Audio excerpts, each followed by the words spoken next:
దాసుతో మాట్లాడిన జోష్న మాట్లాడ అవగానే వెనకాల పారు ఉంటుంది.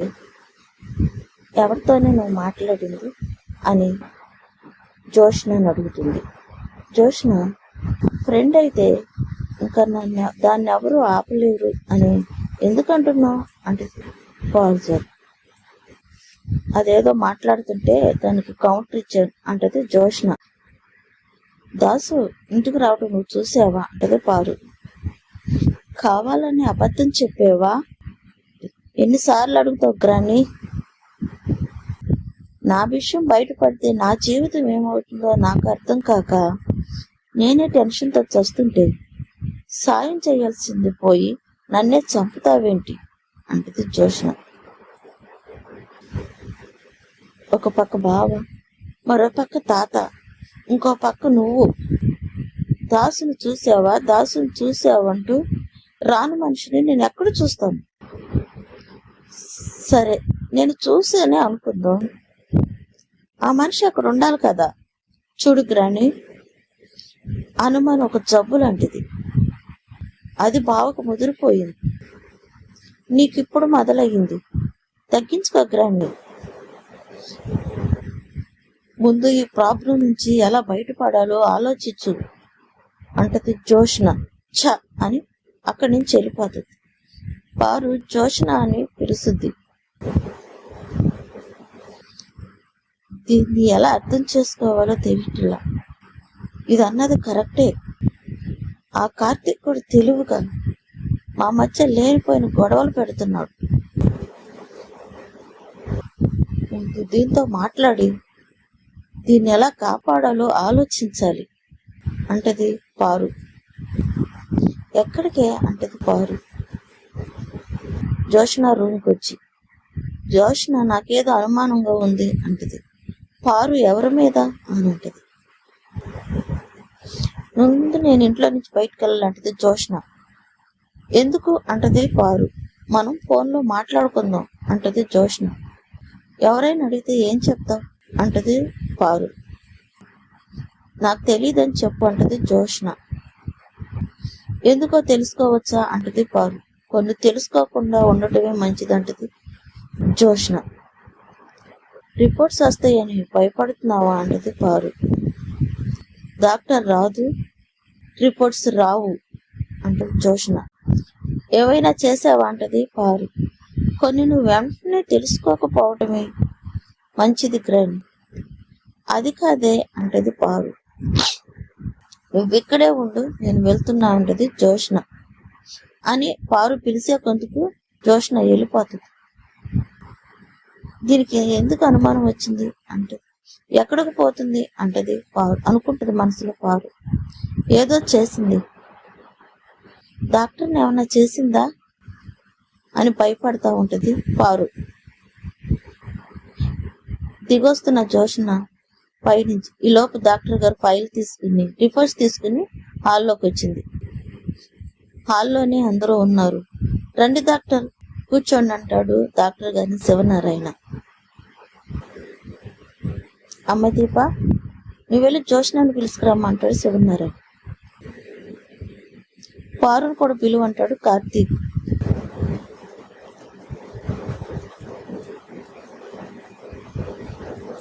జోష్న, ఈసారి తప్పించుకోవటానికి నీకే దారి దొరకదు అని కార్తీక్ తన మనసులో అనుకుంటూ ఏం చేస్తావో చూడాలని ఉంది అనుకుంటాడు. జోష్న కంగారుతో మరలా వెనక తిరిగి వచ్చేసి పారిజాతంతో మాట్లాడు. ఏమైంది? వెళ్ళిపోతానని అంత స్పీడ్గా వెళ్ళి అంతే స్పీడ్గా తిరిగి వచ్చావు అంటది పారు. డాక్టర్ వచ్చింది అని జోష్న చెప్పుద్ది. ఏంటి అంటది పారిజాతం. డాక్టర్ వచ్చే రిపోర్ట్స్ తీసుకుని అంటది జోష్న. టెన్షన్ పడుతూ కంగారు పడుతూ కూర్చుంటది పారిజాతం. డాక్టర్ హారిక ఇంటికి వచ్చిందా అని అంటది పారు.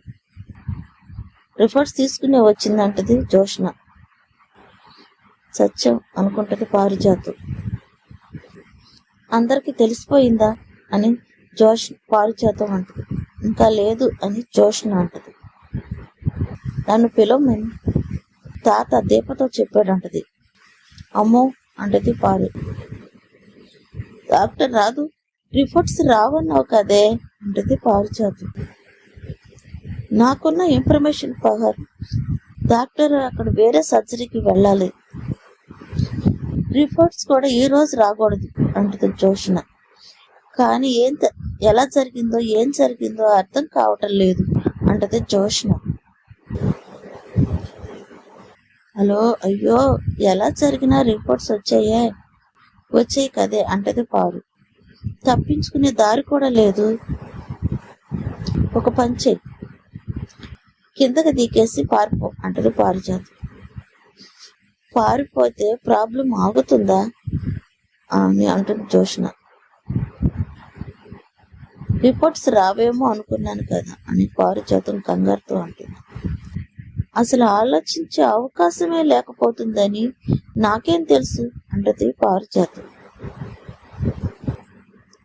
తప్పించుకునే ఛాన్స్ లేదు గ్రాని అంటది జోష్న. ఎందుకని అంటది పారు. ఈలోపు దీప వచ్చి అమ్మాయి గారు అని పిలుస్తుంది. మిమ్మల్ని తాతయ్య గారు పిలుస్తున్నారు అని చెప్పుతుంది దీప. ఎందుకు అంటది జోష్న. ఎందుకు అంటది పారిజాతం. డాక్టర్ గారు వచ్చారు అని దీప చెప్తుంది. వస్తే రిపోర్ట్స్ తీసుకొచ్చారు అంటది దీప. అవునా, ఏం చెప్పారు అని కంగారుగా అడుగుతుంది పారు. అమ్మాయి గారిని రమ్మన్నారు అని చెప్పుద్ది దీప. ఎవరికి చెప్తే ఏముందే అంటది పారు. అవును, ఎందుకో నాకేం తెలుసు అమ్మగారు, మీకే తెలియాలి అంటది దీప. మేము కిందకొస్తే మాకే కాదు అందరికీ తెలుసుద్దని కంగారుతో పారు మనసులో అనుకుంటది. మీరేంటమ్మా వణుకుతున్నారని దీప పారు ఉంటది. చలికి వణుకుతున్నానంటది పారిజాతం. కిందకొస్తే చలి తగ్గిపోతుందిలేమ్మా అంటది దీప. ఏంటే కౌంటర్ వేస్తున్నావు అంటది పారు. గదిలో కంటే హాల్లో కొంచెం వేడిగా ఉంటుందిగమ్మా, అందుకే అలా అన్నాను అంటది దీప. సరే నువ్వెళ్ళు అంటది పారు.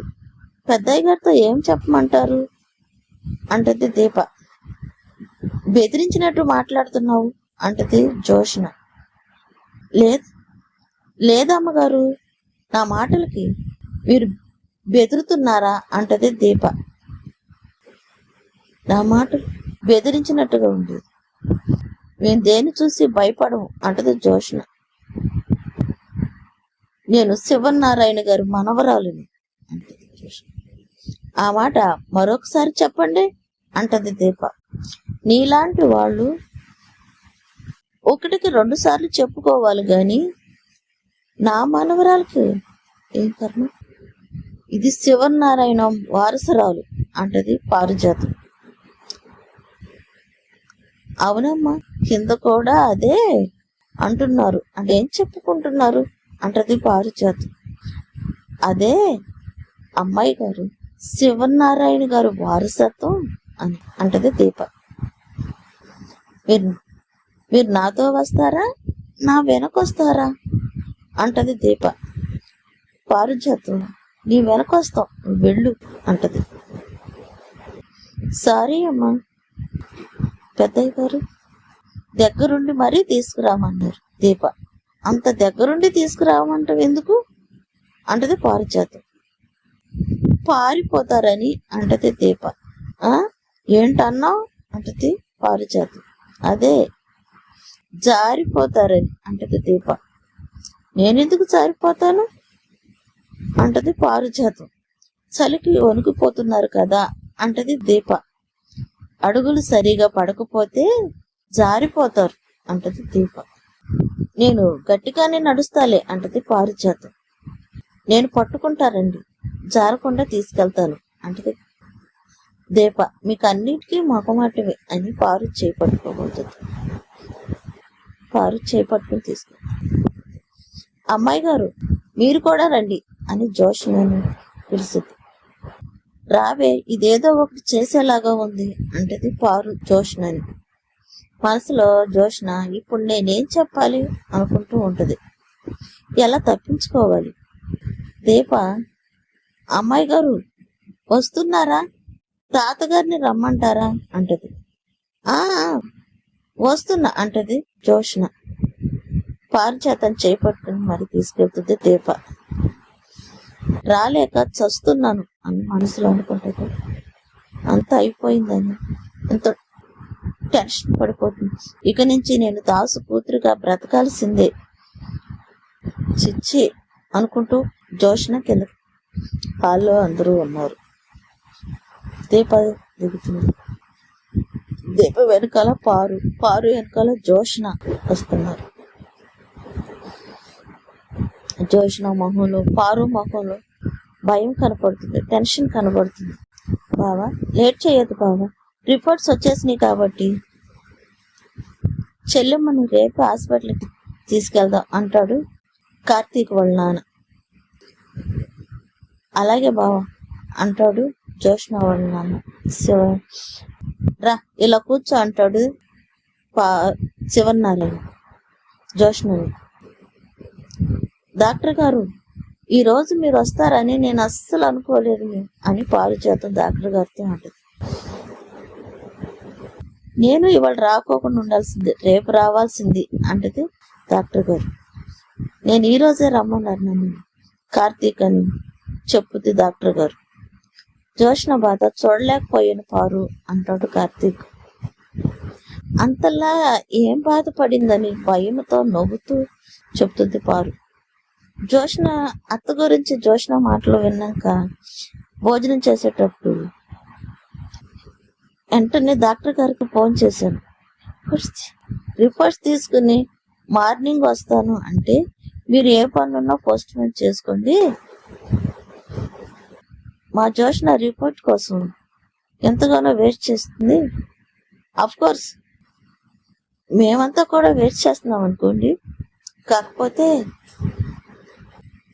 కన్న కూతురులాగా మరెవరు ఓదార్చలేరు కదా. కన్న కూతురు కొన్ని కలిసాను కూడా ఎవరికి ఉండదు. అందుకే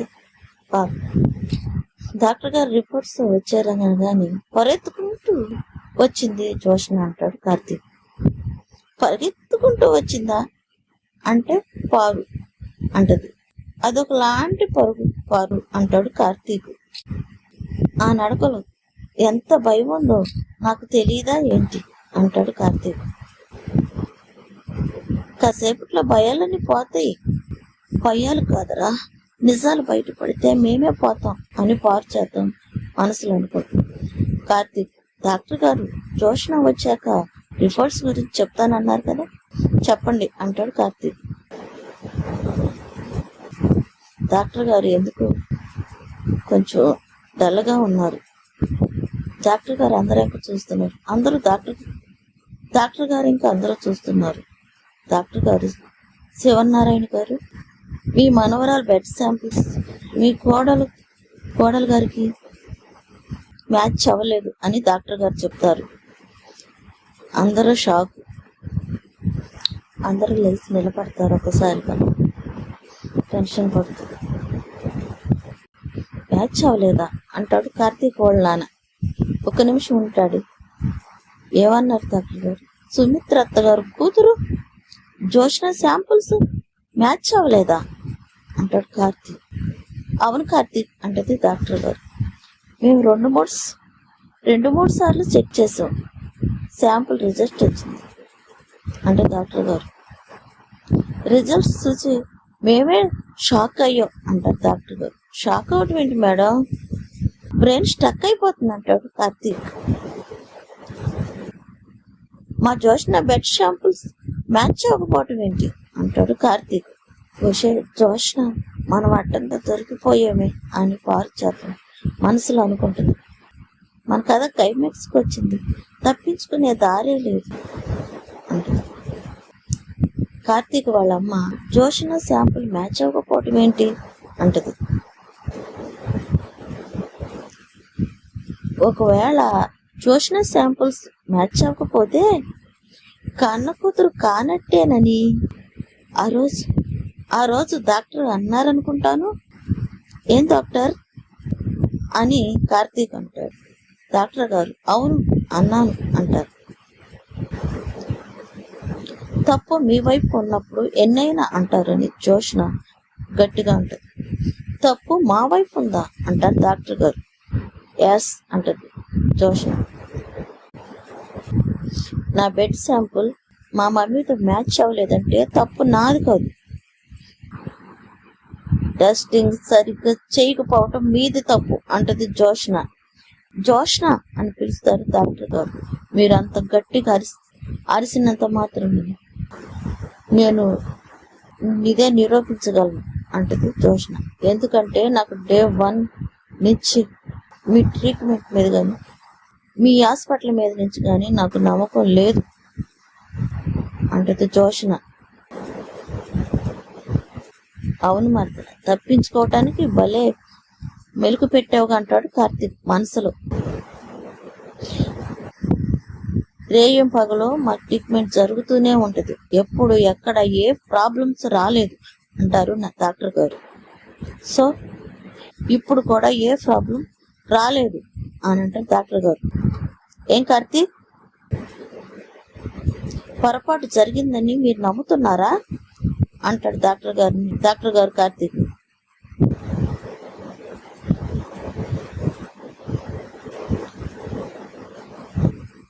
డాక్టర్ గారు కార్తీక్ జోష్ పారిజాతం చెవిలోకి వచ్చి రిపోర్ట్స్ మార్చేసావని నాకు ముందే తెలుసు అని పారిజాతం చెవిలో చెప్తాడు. తిరిగి వచ్చేస్తాడు తన నుంచున్న చోటికి. ఏంటి బావా అన్నావు అంటే జోష్న. అంటే ఎక్స్పీరియన్స్ ఉన్న డాక్టర్ కదా అంటాడు కార్తీక్. మిస్టేక్ ఎలా జరుగుతుంది అని అంటున్నాను అంటాడు కార్తీక్. చూసావత్త నీ కొడుకు ఏమంటున్నాడు అంటుంది జోష్న. డాక్టర్ గారు చెప్పిందే వాడు అంటున్నాడు అని కార్తీక్ వాళ్ళ నాన్న అంటాడు. నేను ఎవరి కూతురును మీకు తెలీదా అంటది జోష్న. ఎందుకు తెలియదు అమ్మాయి గారు అంటది దీప. అందరికీ తెలుసు. మరి తెలిసినప్పుడు శాంపిల్స్ ని మ్యాచ్ అవ్వలేదంటే అర్థం ఏంటి అంటది జోష్న. ఎక్కడో మిస్టేక్ జరిగిందనే కదా అంటది జోష్న. వీళ్ళ పొరపాటు సరిదిద్దుకునే అవకాశంలో నింద మన మీద వేస్తారు అంటే జోష్న. ఏం గ్రాని నువ్వేం మాట్లాడవే అంటది. అవునవును అంటది పారిజాతం. ఈ మధ్య కొన్ని హాస్పిటల్లో డబ్బుల కోసం అబద్ధాలు చెప్తున్నారు అంటది పారిజాతం.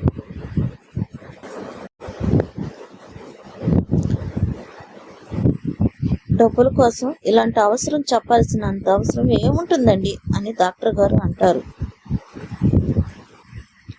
నిజమే అంటాడు జోష్న వాళ్ళ నాన్న. ఏంటాడి నిజము అంటది జోష్న. న్యూస్ చూడట్లేదా ఇలాంటి ఫ్రాప్స్ అక్కడక్కడ జరుగుతూ ఉంటాయి అంటది జోష్న. డాక్టర్ గారే చెప్పారు కదా 100లో టెస్టులు చేస్తామని. నా బెడ్ శాంపుల్ అనుకుని వేరొకరు బెడ్ శాంపుల్ చేశారేమో అంటది జోష్న.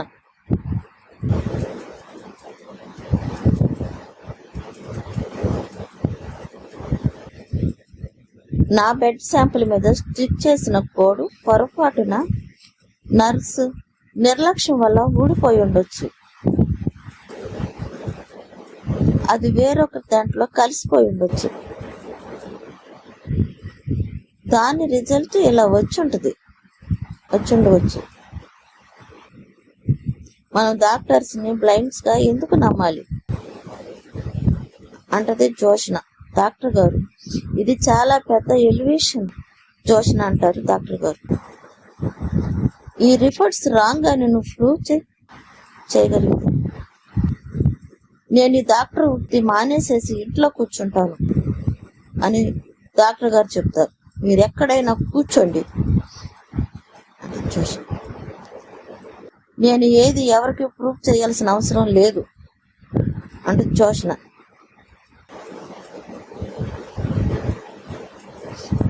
డాడీ, వీళ్ళను నమ్ముకుని మమ్మీ ట్రీట్మెంట్ని చేయించాలనుకోవటం లేదు నేను.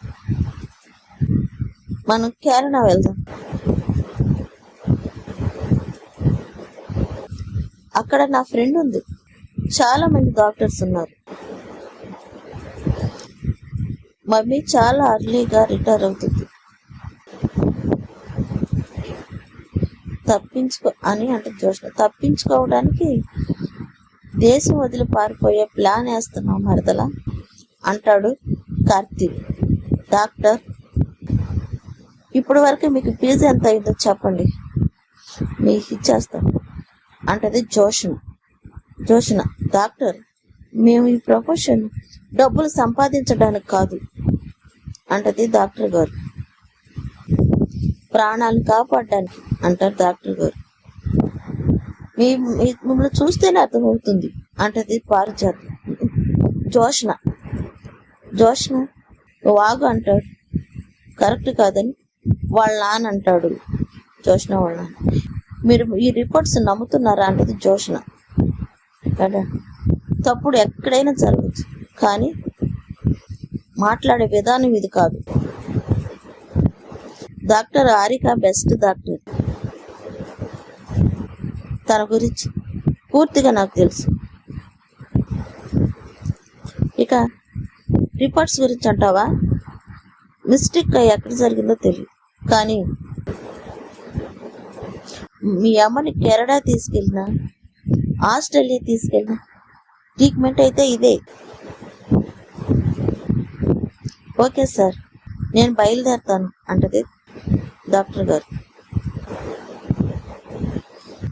నా మీద మీకున్న నమ్మకానికి థ్యాంక్స్ అని రిపోర్ట్స్ జోష్న వాళ్ళ నాన్నకి ఇచ్చేసి డాక్టర్ గారు బయలుదేరుతారు. కొన్ని మెడిసిన్స్ రాశారు, రిసెప్షన్స్ అందులోనే ఉంది, అది వాడండి, వస్తానండి. డాక్టర్ గారు అక్కడి నుంచి వెళ్ళిపోతారు.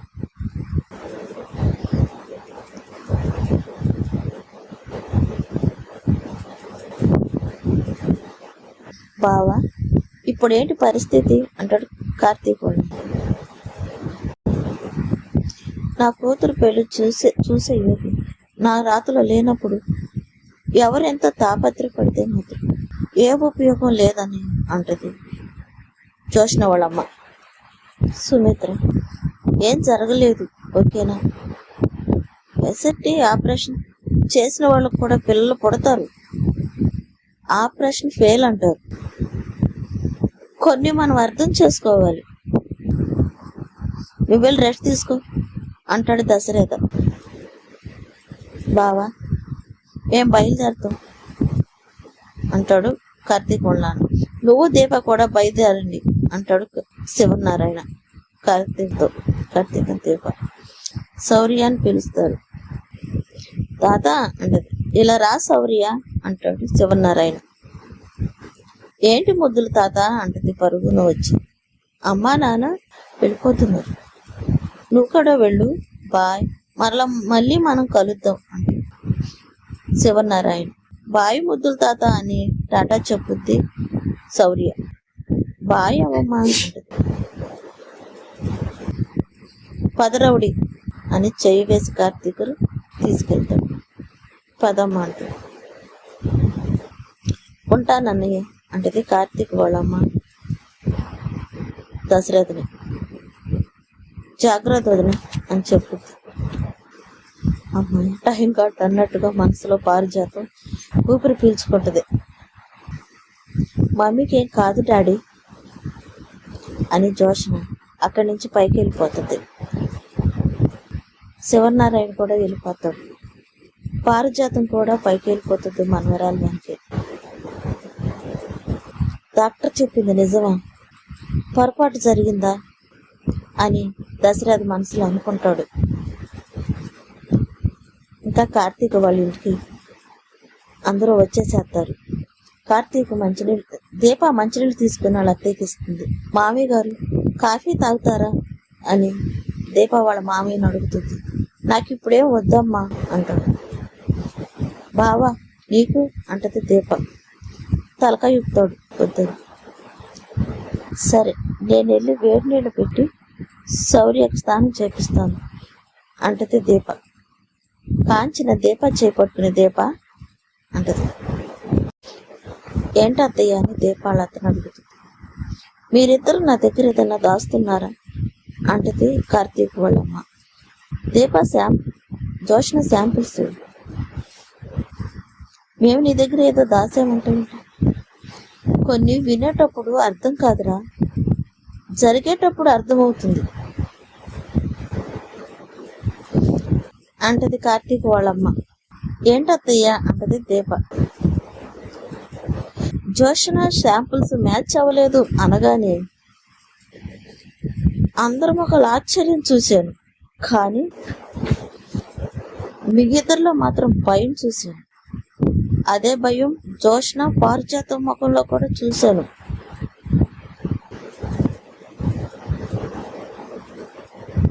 నిన్న మీరు అన్న మాట ఈరోజు నిజమయ్యింది అని కాంచన చెప్తుంది. ఏం మాట అంటాడు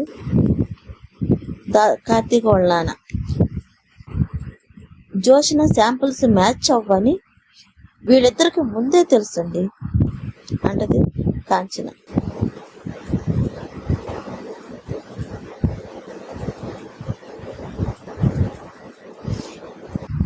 వీళ్ళకు ముందే ఎలా తెలుస్తుంది? డాక్టర్ ఫోన్ చేసి చెప్పారా అంటాడు కార్తీక్ వాళ్ళ నాన్న. అప్పటికి ఇంకా రిపోర్ట్స్ కూడా రాలేదు, కానీ వీళ్ళు శాంపుల్స్ మ్యాచ్ అవ్వని మాట్లాడుకుంటున్నారు అని కాంచన చెప్తుంది. జోష్న శాంపుల్స్ మ్యాచ్ అవ్వని డాక్టర్ చెప్తుంది చూడు అన్న మాట మరలా చెప్తుంది కార్తీక్ ఉన్నానికి. అత్తయ్య మేము అంటది దీప. మీరు మాట మార్చారు, అప్పుడు నేను నమ్మాను.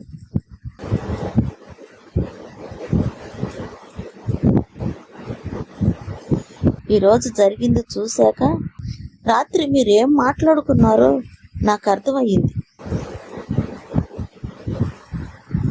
మీకు ముందే ఎలా తెలుసురా? జోష్న పారిజాతం పిన్ని ఎందుకు భయపడుతున్నారు?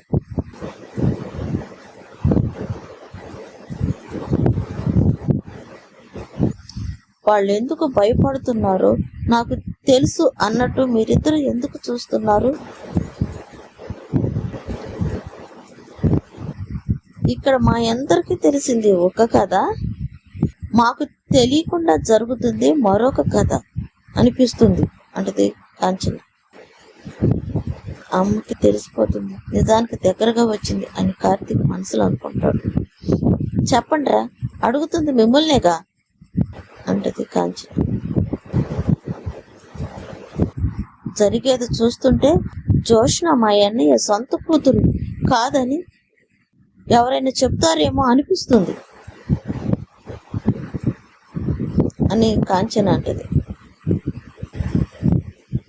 నువ్వు అనవసరమైన విషయాలు చాలా లోతుగా ఆలోచిస్తున్నావు కాంచన అంటాడు కార్తీక్ వాళ్ళ నాన్న. లేదండి, నా ప్రతి ఆలోచనకు సాక్ష్యం ఉంది, నా ప్రతి అనుమానానికి ఆధారం ఉంది.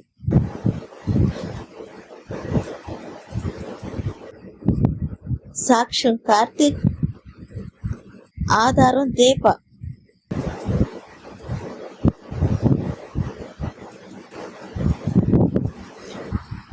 సీరియల్ మీకు నచ్చితే ప్లీజ్ సబ్స్క్రైబ్ చేసి, లైక్ చేసి, ఫాలో చేసి, షేర్ చేయండి.